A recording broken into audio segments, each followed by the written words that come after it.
district is that a school bus has been hijacked with kids on it with someone with a gun. And that's what we had this morning. I will start off by saying all the kids are safe, the bus driver's safe, the bad guy has been apprehended, so there's not any threats anymore. This investigation is now getting into the investigative stage. Initially it was in a recovery and arrest stage. Started early this morning around 7 o'clock on Fort Jackson, where a Fort Jackson trainee dressed in PT clothes, armed with a rifle from Fort Jackson, ran off post and escaped.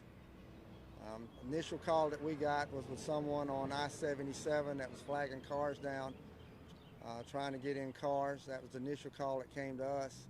Shortly thereafter, one of our deputies was stopped on Percival Road by a parent of one of the children that was on the school bus, and that parent told our deputy that this child was on the school bus and there was a man with a gun on the school bus. What we've been able to discover at this point is after the trainee left Fort Jackson, did not get picked up on the interstate, was on Percival Road at a bus stop. There were some children that were getting on the bus.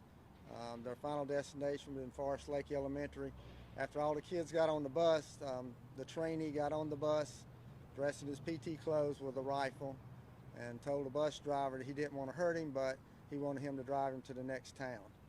So the bus driver started driving. The trainee brought the kids to the front of the bus. The kids started asking lots of questions to the suspect if he was going to hurt them, or the bus driver. The suspect got a little frustrated. The bus was stopped close to where we're standing right now, and that's where the kids and the bus driver got off the bus.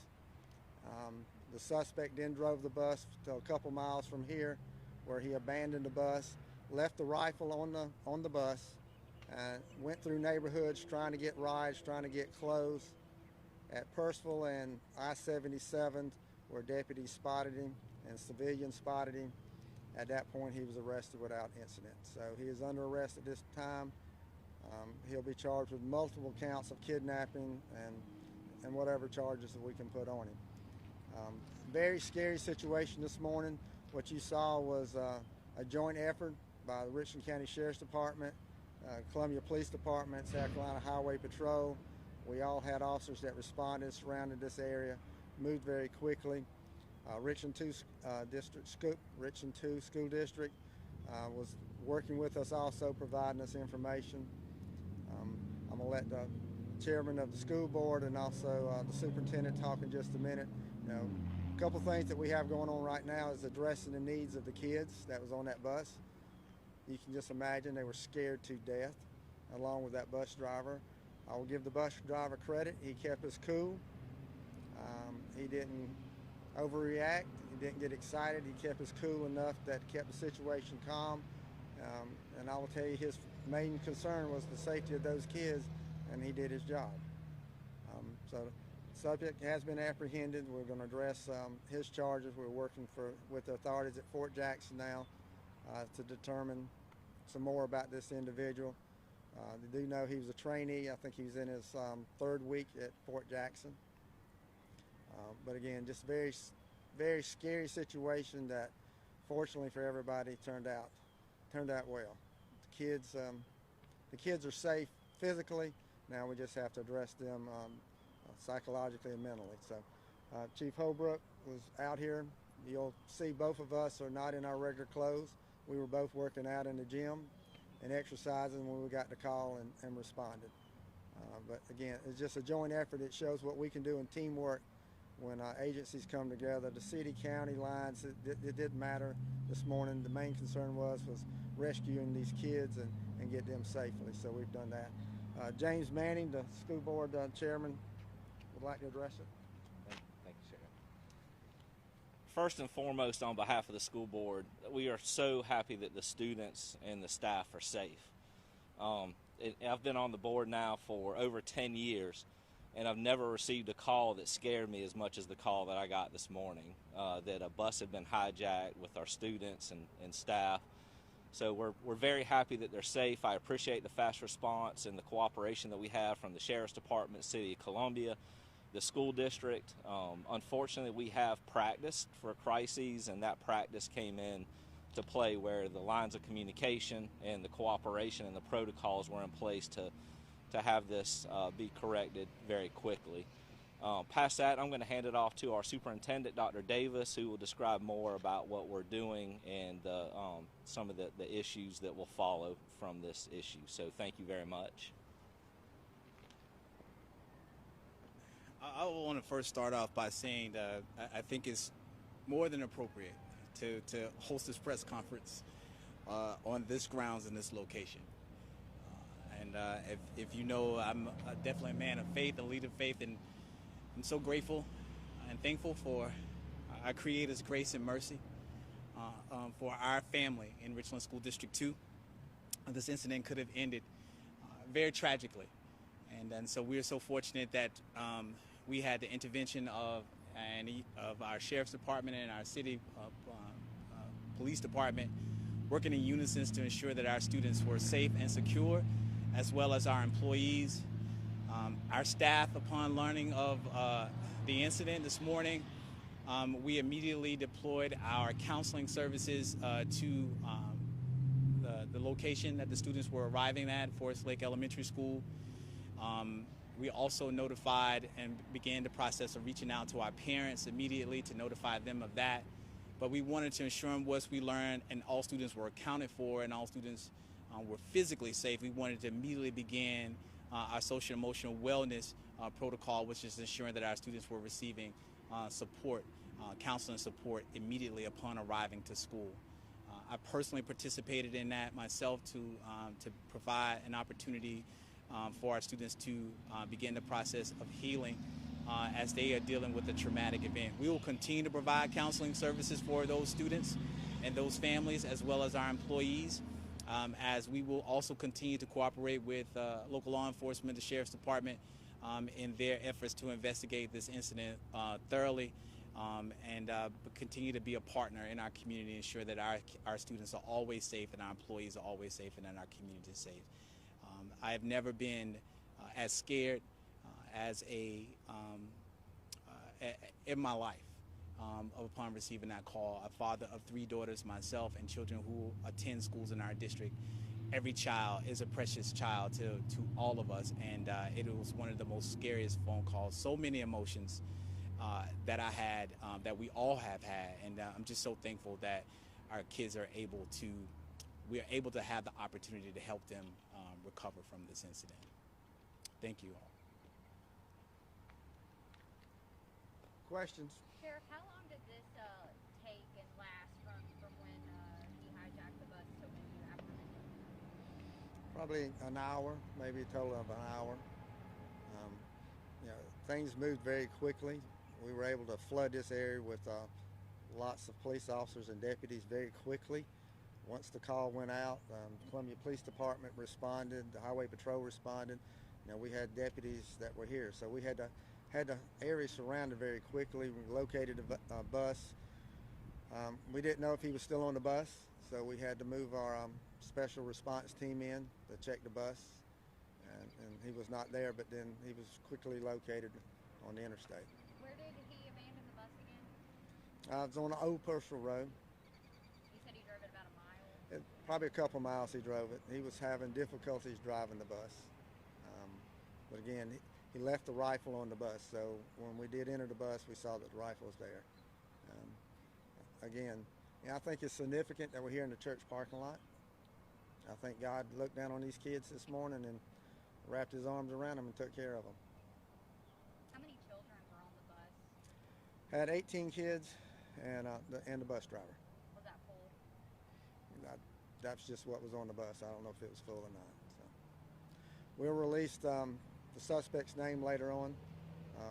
Again, right now the investigation is full force. We'll determine what charges going to be brought. We'll get with the solicitor's office and determine what charges he's going to be brought with, and then we'll release that information later. So, how were parents notified? well, some parents were getting calls from the kids that had cell phones. They were calling. So word spread very quickly, and we were able to reunite the kids with their parents. I know the school district handled some of that also, and got in touch. And I think that Mr. Davis and Mr. Manning said there's a plan in place. This is something that, unfortunately, we have to practice. We practice entering the bus with somebody that's armed. The schools practice notifying parents when something like this has happened. So everything that we've practiced went in place this morning, and it worked. From the response from the school bus driver to the parents to the kids to school district to law enforcement, everything fell in place this morning like we've been training to do. So, that's the training does pay off, and that's why we do it. And you said that he had escaped from Fort Jackson and was, trying to, I guess, hitch a ride. Did he just see this as an opportunity? Was there any motive behind this? Do you know that yet? We don't know. All we know is that he ran off of Fort Jackson armed with a rifle, and Fort Jackson tried to catch him, and he was able to get off a post, and then from that point on, then we got involved in it. So, but we'll have more details later. Thank you. Thank you.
Yeah, I didn't. Are y'all ready? Yeah. Okay. Yeah. Could you just kind of describe a little bit of that training that you had mentioned? School bus drivers are prepared for unfortunate circumstances like this if they were to occur. So we have training for employees. There's not a specific training for school bus drivers. There's trainings for employees as we relate to emergency responses, and we have a set of procedures and protocols that we review with our staff to ensure that they are aware of what those appropriate actions should be. A couple years ago, we actually participated in a mock emergency situation with the Sheriff's Department, where we worked on reunification, active shooter drills, and those types of incidents that went very well. But there were many things that we learned from that, and we put different procedures in place to make sure that we make the appropriate decisions when it comes to an emergency issue, particularly with our response time, and then our communication. And so part of our strategic plan in our school district, we have 5 principal practices. 2 of them is partnerships, and the other is communication. And in incidents like this where partnerships and communications come in handy. And can you talk a little bit? I don't know if you know this. I know the sheriff mentioned the school bus driver was really calm during this situation. I guess when they got kicked off, is that when a call was placed to 911, or how did that? Yeah, I don't have the details to that specifically on when the call was made to 911 as of yet. Have you spoken with the bus driver? I personally have not spoken with the bus driver.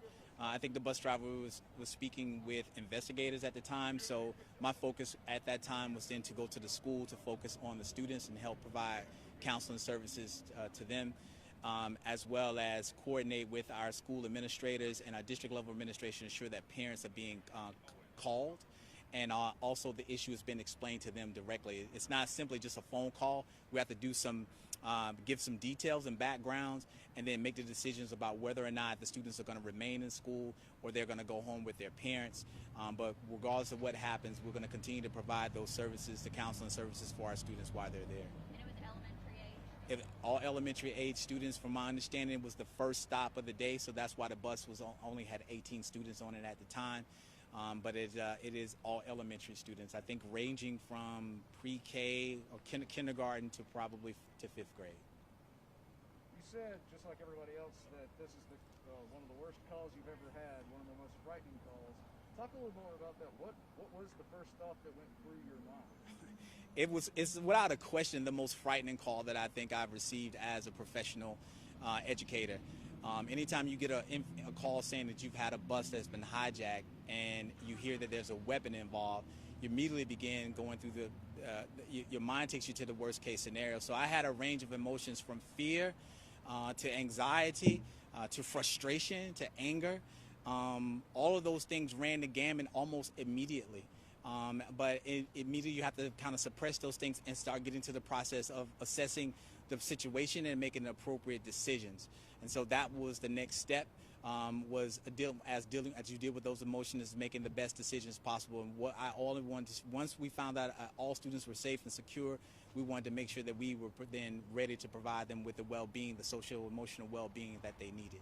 And I know there's not, just one answer that you would actually say to the kids to make them feel better, but what are some of the things? How do you make the kids and their families feel safe going to a Richland School District 2 school now? I think that we will continue to let our families and our students know that we first and foremost that we love them, that we care for them, and that we're committed to their safety. There are some things that are outside of your control in life, but you can't control those things, but you can control your response to those things. And so if those things happen, then how do we respond to it? And we want to respond with a sense of care, and a sense of concern, and a sense of love for our students and our families.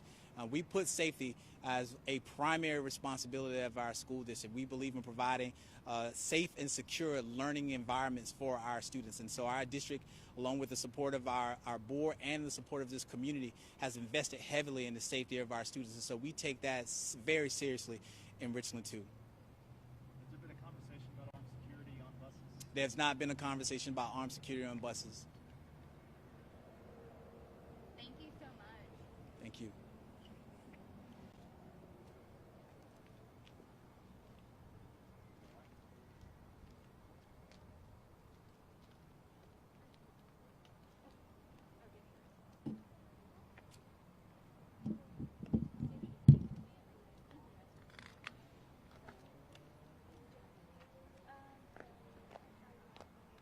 Hey, I think you guys drive by. Yeah, Oh, I know the same person. that's what I'm saying. That was still up there.